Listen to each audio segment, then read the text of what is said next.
Well, this is a follow-up to our PlayStation 4 and Xbox One Game On that we did quite a while. Well, I guess it's not a while back. It seems like a while It's back. been almost a month, I think. It's been about a month. It hasn't been up for a month. I think it's only been up for like 2 weeks, 2 or 3. I don't know. I can't remember. But anyways, a follow-up video to that. Since I kicked off with Xbox last time, I'm going to let BJ kick off with PlayStation 4 this time, since E3 is in mid-swing and we've got all kinds of new stuff out. Alright, ready when you are, Mr. Mediator. You got 2 minutes, and you go now. So, PlayStation 4 came to E3. We finally got to see a glimpse of the console. It's slant, it's thin, looks pretty good. Can't say there's much of a difference between that and the Xbox other than it's a little bit thinner, doesn't look so much like a DVR. It's a rhombus. It's a rhombus. Got a couple new glimpses of the exclusives that they mentioned back in February, March during their conference. We saw gameplay footage from Second Sons. We saw gameplay footage from Killzone, the new Final Fantasy. Saw a sneak peek of Kingdom Hearts 3, which I hear everybody's pretty excited about. Other than that, PlayStation pretty much hit on games. They didn't really hit on any of the media except for when it came down to Battlefield 4 and their new Commander mode, which was you would have the ability to play with your smartphone or your tablet, which was pretty interesting, although I don't know why people would want to play on a smartphone and tablet when they got a perfectly good PlayStation 4 sitting in front of them. That's all I got. That's it? Yeah. Okay, restart. Okay, Josh, ready? Go. Yeah. Alright, Xbox One came out with their E3 conference. A lot of cool stuff was announced. First off, we're going to kick off with how they did. They led off with the brand new Metal Gear Solid being premiered at E3 for the Xbox One. The reason why I think they did this is because they want a new generation of gaming. They want a new experience and everything. And why not show a brand new friendship and everything with Microsoft and Konami. Great surprise. I was actually disappointed because I didn't think they were going to bring it to the new console. So I'm happy that I don't have to go out and buy the PS4 so I can go and play the new Metal Gear Solid, because that's the only one I want to play on there.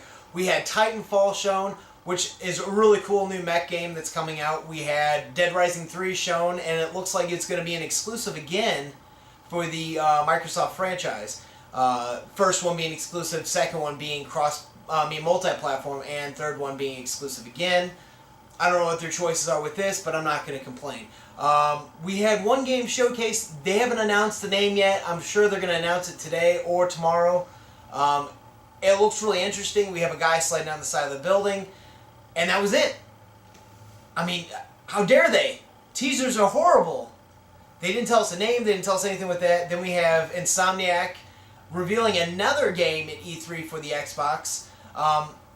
I don't know if Fuse was supposed to be their first attempt at the new console, or if this was the game they originally were talking about. But at E3 a couple years ago, they showed Overstrike 9, so I'm guessing it was supposed to be Fuse.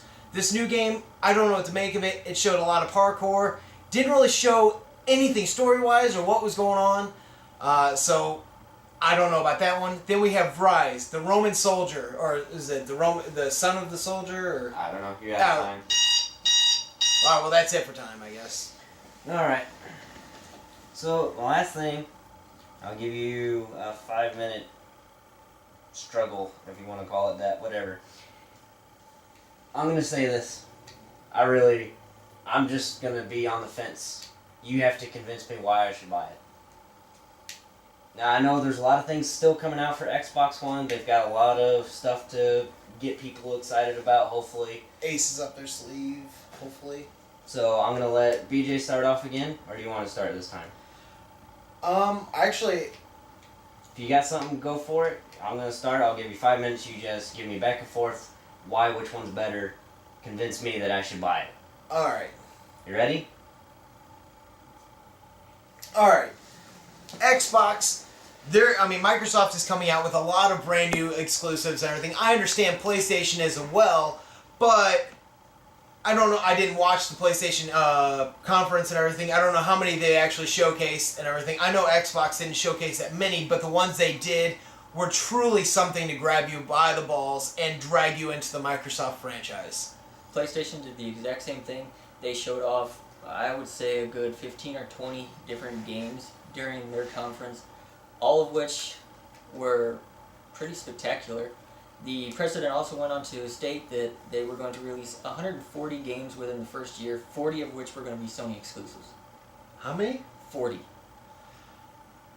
Are they really going to put time and effort into these? Because, I mean, with Microsoft showing a lower number, that allows more time to work on those projects versus having 40 different projects and having to split it up amongst several different companies. Those aren't probably all going to be those. Some of those will probably be indie games, considering the indie industry is available. Xbox is trying to become as user-friendly as possible and everything, becoming the true entertainment console out there.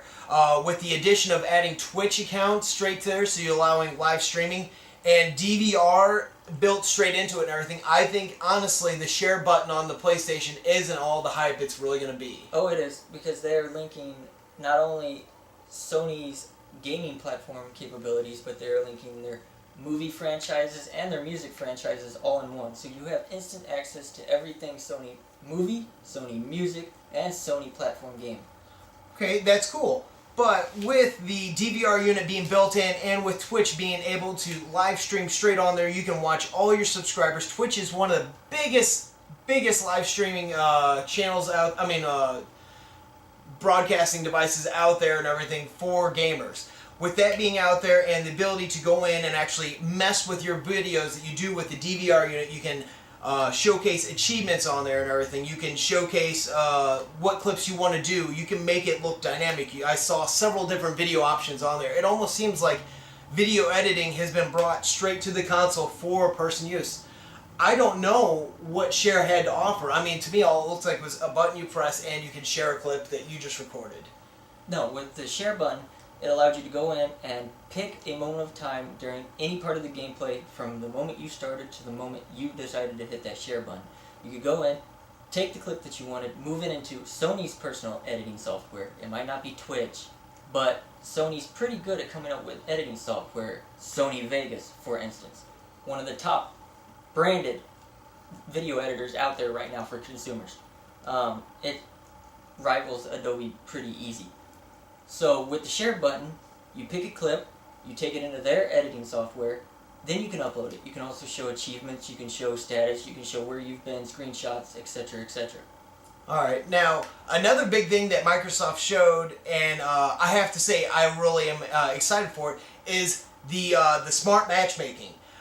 The fact that your console is now the lobby. I mean, the console waits for you to be ready. You're not waiting for it to be ready. So while you're waiting for your console to find a game for you to play and everything, you could be watching movies, playing a completely different game altogether, and with the ability to snap from game to video to anything you want on an instant fly, it allows you to go from playing, as they showed on the conference, Rise into Killer Instinct or Battlefield or any of those other games just on the fly. You don't even have to wait for the game to really load. It's an instant jump to it. I mean, does the PlayStation have anything like that?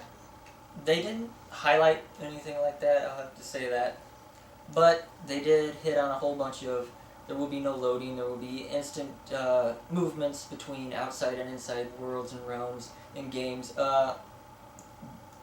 You already have the ability to start a game before it's downloaded. I know you mentioned at 50% sometime in our background talks, not on video, but the way PlayStation was saying it, once you start a download, you can jump right into the game. It doesn't matter how far. They started that with PlayStation 3, like Last of Us. The download digital copies, 50% you can start playing. Well, with the conference, what I got was you could go in, start it. It gets to like 5%. You think that's far enough? You can start the game. That's pretty cool. Xbox didn't release anything about that.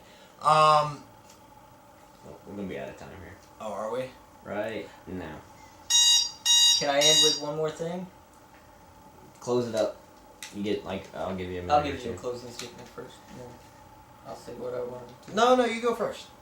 Okay, everybody knows that Xbox's whole the used game thing kind of kicked in, where you have to pay money in order to share. There is a lot of cool things that Xbox is doing with that. I'll let Josh explain that. With PlayStation 4, they are supporting used games. You can sell them back if you don't like them. You can give them to a friend, etc., etc. There's also the no 24-hour internet check-in for the PlayStation 4, which the Xbox One has. The PlayStation 4 does not require you to have an internet connection or to check in every 24 hours just so your system does not lock. Yeah, that is a silly thing for Xbox to come out with, but I feel that there is more to that they haven't released yet. I mean, we still have 2 more days worth of E3 to show. I think that they're going to really come out with something to wow us because, I mean, granted, there is a lot of stuff the PlayStation has, cheaper price. It seems like there's going to be more games on launch and everything, but Microsoft is not one to just go down without a fight. I mean, they've released a lot of cool stuff. I think there's still a whole bunch to show out with Microsoft and the Xbox One, and I think we're going to see it within the next 2 days. Okay. I'm gonna go buy a Wii U now. Oh wait, I already have one. And I'm gonna wait for Super Smash Brothers and Mario Kart. And have your obese Mega Man. And I'm gonna have the new Mario Worlds. Well, you guys are trying to find money to buy your other systems. Alright, mediator, take us out. Wii U!